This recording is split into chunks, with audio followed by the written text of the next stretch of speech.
고린도전서 15장 1절로 11절에 근거하여서 오직 나와 함께 하신 하나님의 은혜로라. 오직 나와 함께 하신 하나님의 은혜로라 라는 말씀을 함께 나누도록 하겠습니다.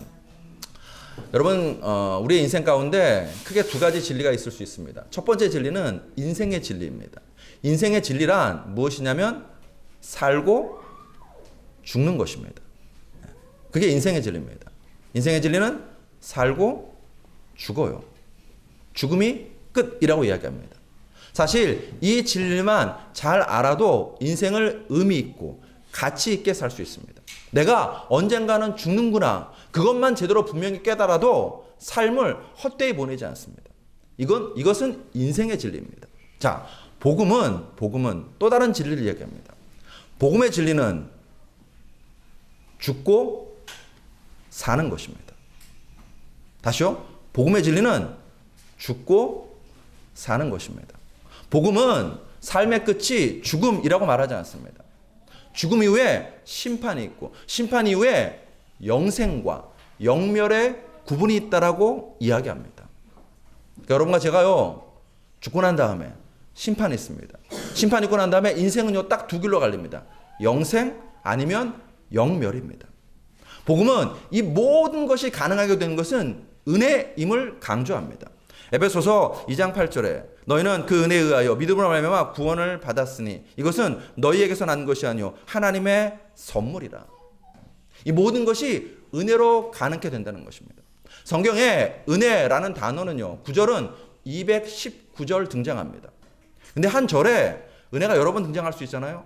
그것을 다 세면 성경에 은혜라는 단어가 개역 개정, 우리가 지금 쓰고 있는 개역 개정 성경을 기준으로 하면 307회 등장합니다. 이 은혜라는 단어가 가장 먼저 등장하는 것은 창세기 6장 8절입니다. 그리고 마지막으로 등장하는 것은 성경 맨 마지막 구절 요한계시록 22장 22절입니다. 우리 한번 같이 읽겠습니다. 시작. 주 예수의 은혜가 모든 자들에게 있을지어다. 아멘. 아멘. 성경은 은혜로 시작해서 은혜로 끝납니다. 성경은 은혜의 이야기고 은혜의 책입니다. 성경은 말합니다. 하나님은 은혜의 하나님이시고 성경에 있는 사람들은요 은혜 받은 사람들의 이야기라고. 오늘 우리가 읽은 고린도서 15장도 은혜에 관한 이야기입니다. 부활의 주님이 게바에게 보이십니다. 12제자에게 보이십니다. 야고보에게 보이십니다. 500의 형제에게 보이십니다. 그리고 모든 사도에게 보이시고 난 다음에 맨 마지막으로 바울에게 보이십니다. 이 은혜로 인하여서 게바가 변화되고 12제자가 변화되고 바울도 변화됩니다. 바울은 이 은혜가 얼마나 큰지 은혜를 강조합니다. 본문 10절에 보시면 우리 한번 본문 10절 같이 읽습니다. 시작. 그러나 내가 나 된 것은 하나님의 은혜로 된 것이니 내게 주신 그의 은혜가 헛되지 아니하여 내가 모든 사도보다 더 많이 수고하였으나 내가 한 것이 아니요 오직 나와 함께 하신 하나님의 은혜로라. 성경에 은혜라는 단어가 이렇게 한 절에 세 번 나오는 경우는 딱 두 번뿐입니다. 로마서 11장 6절과 오늘 본문 고린도전서 15장 10절입니다. 로마서 11장 10절은 나오는 세 번 은혜가 나오는데 그것은 같은 은혜의 반복이라고 할 수 있습니다. 반면 오늘 우리가 읽었던 고린도전서 15장 10절은요. 은혜에 대해서 굉장히 깊고 풍성한 이야기를 우리에게 해줍니다. 오늘 여러분과 함께 이 한 절에 좀 집중해 보려고 합니다. 바울이 이 한 절을 통하여서 은혜에 대해서 세 가지를 이야기합니다. 첫째로 은혜를 깨닫는 은혜입니다. 저를 한번 따라 하실까요? 은혜를 깨닫는 은혜입니다. 은혜를 받았음을 깨닫는 것이 은혜라는 것입니다. 바울은 사도가 될 자격이 전혀 없던 사람이었습니다. 오늘 본문에 나오듯이 그는 교회를 핍박했습니다. 예수님을 대적했습니다. 그리스도인들을 죽이는데 앞장섰던 사람입니다. 그런데 그런 바울에게 하나님의 은혜가 임합니다. 사도가 됩니다. 부활의 증인이 됩니다. 은혜의 역사입니다. 자격 없는 자가 자격 있는 자가 되는 은혜의 역사였습니다. 바울은 자신이 하나님의 은혜 받았음을 깨달았습니다. 은혜 받고 변화되었음을 깨달았습니다. 자기의 삶에 한량없는 은혜, 갚을 길 없는 은혜가 임했음을 분명하게 깨달았습니다. 그래서 오늘 본문 10절에서 고백합니다. 10절 상반절에 그러나 내가 나 된 것은 하나님의 은혜로 된 것이니. 이 고백이 여러분과 저의 고백이기도 한 줄로 믿습니다. 사랑하는 성도 여러분, 여러분과 제가 꼭 기억했으면 하는 구절이 있습니다. 바울만 하나님의 은혜를 받았는가? 나로 나된 것이 하나님의 은혜인가? 그렇지 않습니다. 그렇지 않습니다. 자, 여러분과 제가 꼭 기억할 것이 있습니다. 시편 116편 12절을 보시면 우리 한번 같이 읽습니다. 시작. 내게 주신 모든 은혜를 내가 여호와께 무엇으로 보답할까? 로마서 15장 15절에서도 하나님께서 내게 주신 은혜로 말미암아 내게 주신 은혜가 있습니다. 자, 한번 따라 하실까요? 내게 주신 은혜가 있습니다. 아멘이십니까? 나로 나 되게 하는 은혜를 하나님께서 우리 각자에게 부어주셨다는 것입니다. 하나님께서 나에게만 특별하게 부어주신 은혜가 있습니다. 그거 붙잡는 것입니다. 그거 묵상하는 것입니다. 그거 묵상하는 것입니다. 근데 우리는요, 남이 받은 은혜만 묵상해요. 우리나라 사람 뭐라고 하죠?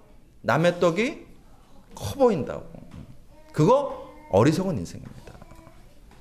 아브라함에게 주신 은혜가 있습니다. 믿음의 조상이 되는 것입니다. 모세에게 주신 은혜가 있습니다. 출애굽의 지도자가 되는 것입니다. 다윗에게 주신 은혜가 있습니다. 왕 중 왕이 되는 것입니다. 라합에게 주신 은혜가 있습니다. 가족 구원을 받는 것이고 새로운 인생을 살아가는 것입니다. 룻에게 주신 은혜가 있습니다. 다윗의 족보를 잇는 것입니다. 베드로에게 주신 은혜가 있고 바울에게 주신 은혜가 있습니다. 베드로에게는요, 유대인의 사도가 되는 은혜를 주셨고 바울에게는 이방인의 사도가 되는 은혜를 주셨습니다. 여러분과 저에게도요, 각각 하나님이 은혜를 주셨습니다. 그 은혜를 깨닫는 은혜가 넘치시기를 주의 이름으로 축복합니다. 그게 중요합니다. 왜 중요하냐? 골로새서 1장 6절은 여러분과 저에게 말합니다. 우리 한번 골로새 1장 6절 같이 읽습니다. 시작. 이 복음이 이미 너희에게 이름에 너희가 듣고 참으로 하나님의 은혜를 깨닫는 날부터 너희 중에서와 같이 또한 온 천하에서도 열매를 맺어 자라는도다. 아멘. 이 말씀에 보시면은요, 열매가 맺힙니다. 자라난답니다. 언제부터? 은혜를 깨닫는 날부터. 은혜로 깨닫는 날부터 내 신앙이 자라고 우리의 삶에 복음의 열매가 맺힌다는 것입니다. 은혜로 깨닫지 못한 사람이 있었습니다. 대표적인 사람, 삼손과 가룟 유다입니다. 은혜 받았습니다. 놀라운 은혜 받았습니다. 그런데 그는요, 그 은혜 받고 은혜가 자기에게 임했음을 깨닫지 못하고 도리어 그 은혜 받은 것으로 자기의 유익을 위해 살았습니다. 결국 실패한 인생이 됩니다. 사랑하는 성도 여러분, 한 해가 저물어 갑니다. 2019년이 이제 이틀 남았습니다.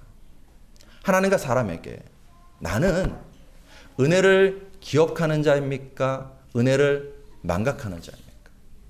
하나님과 사람에게 나는 은혜에 보답하는 사람입니까? 아니면 은혜를 원수로 갚는 사람입니까? 하나님과 사람에게 나는 은혜에 감격하는 사람입니까? 은혜를 헛되게 받는 사람입니까? 여러분과 제가 이 한 해를 마감하면서 고백했으면 좋겠습니다. 나로 나 된 것은 하나님의 은혜입니다. 2019년 내가 살아갈 수 있었던 것 오직 하나님의 은혜입니다.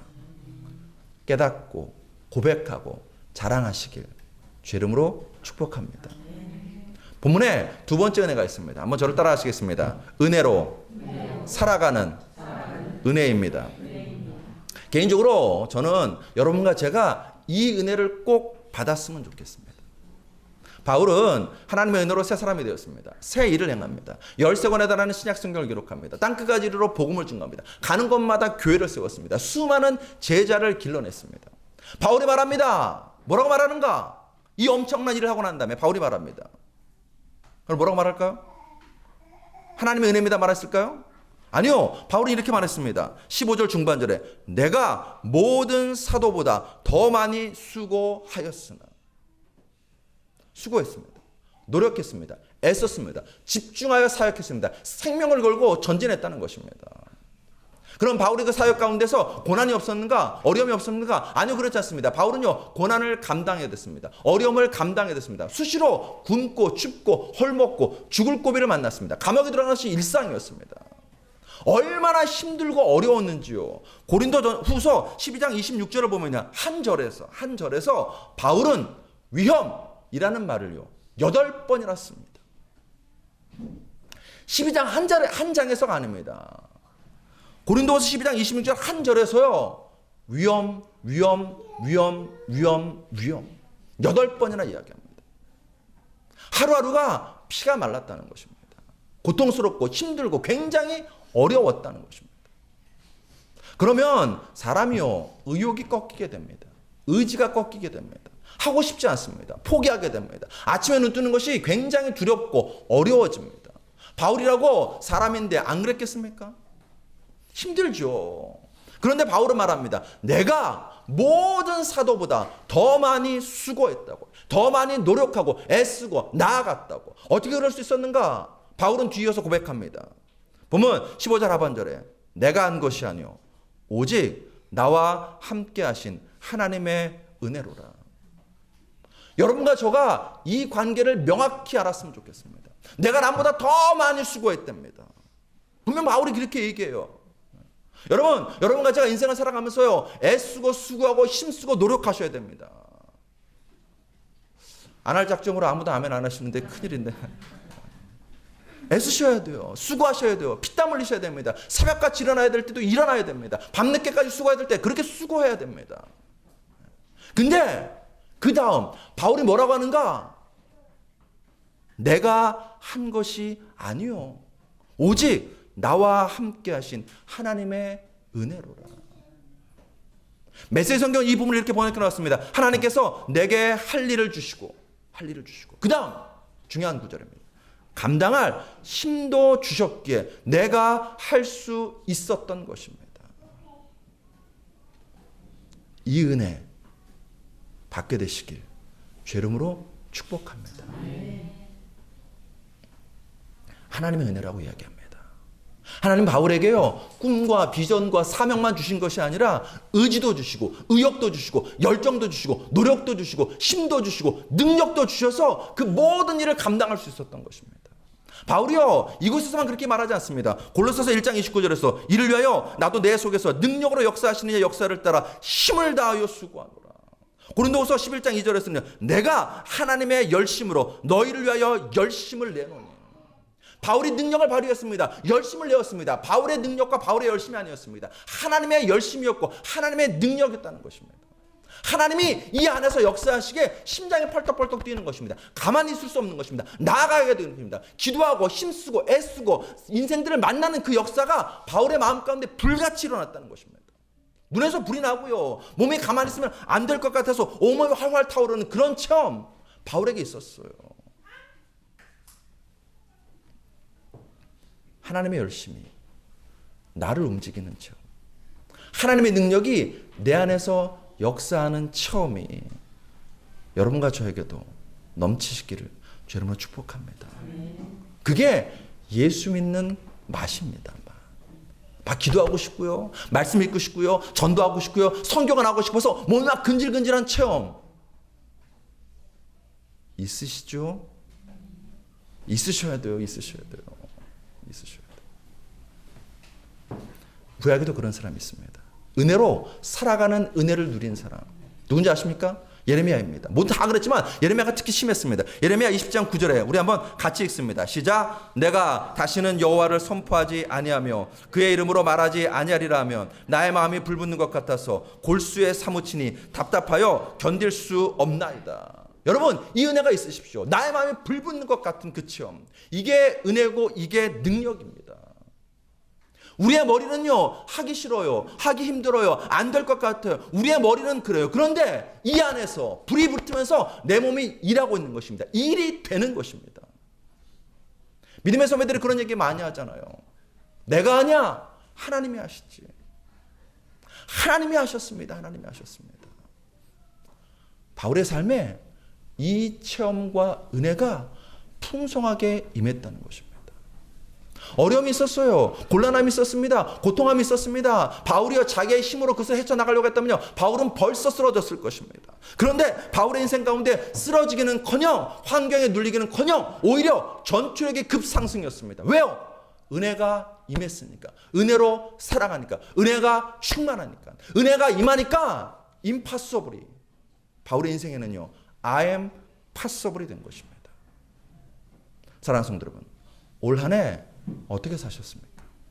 내 힘으로 사셨습니까? 하나님의 은혜로 사셨습니까? 내 노력으로 사셨습니까? 하나님의 능력으로 사셨습니까? 어쩔 수 없어 끌려다니는 인생이었습니까? 아니면 가슴에 불이 붙어서 달려가는 인생이었습니까?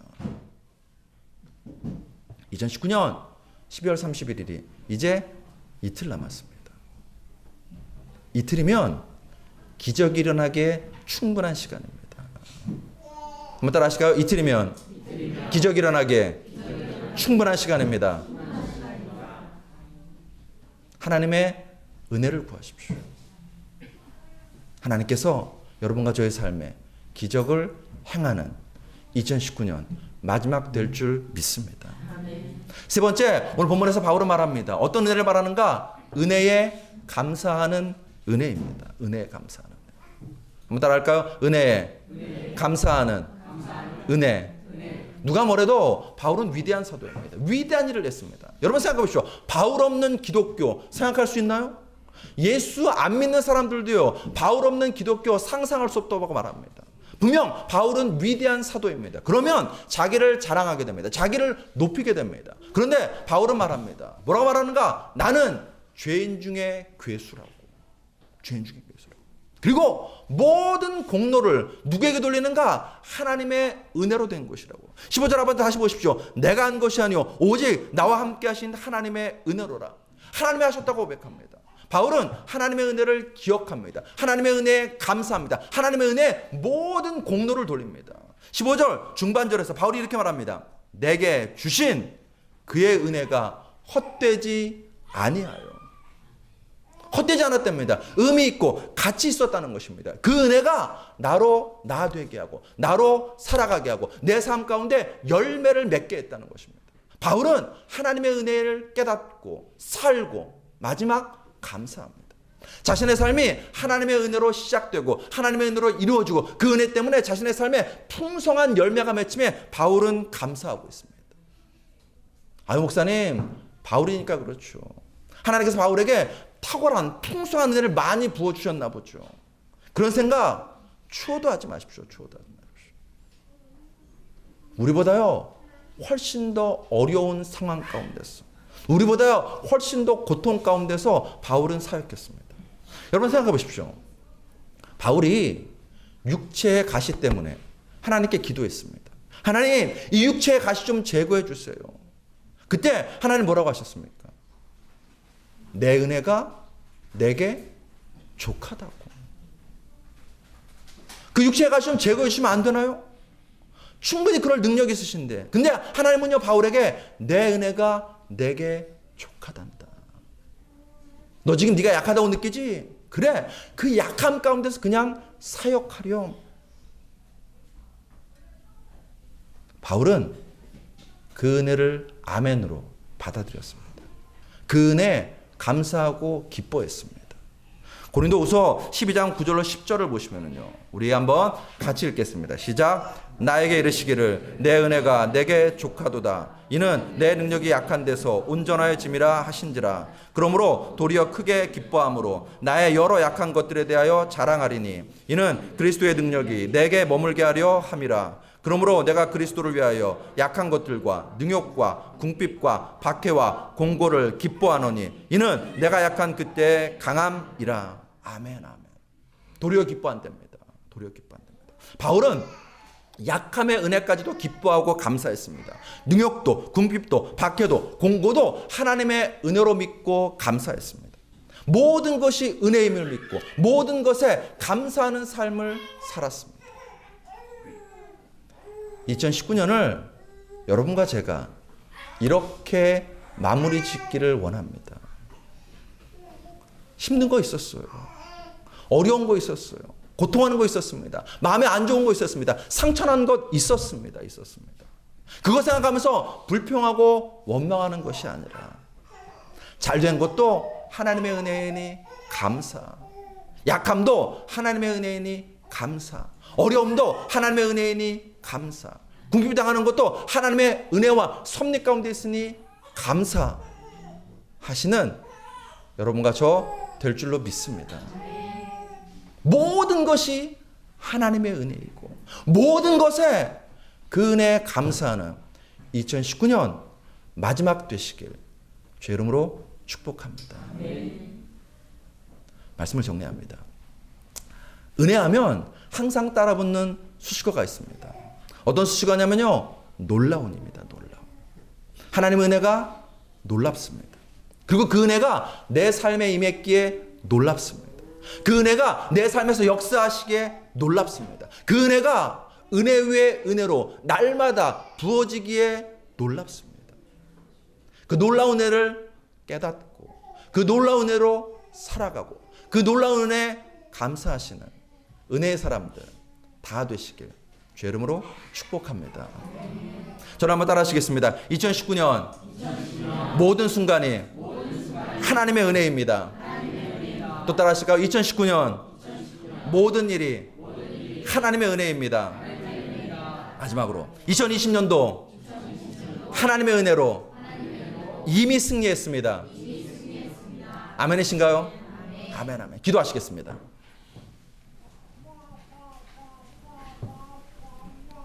아버지, 은혜를 깨닫는 은혜를 부어주시옵소서.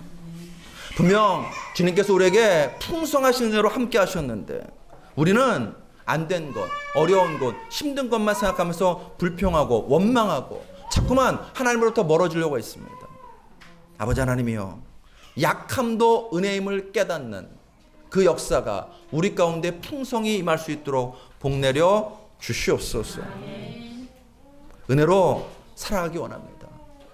인생을 살아가는데 수고하고 애쓰고 힘써야 됩니다.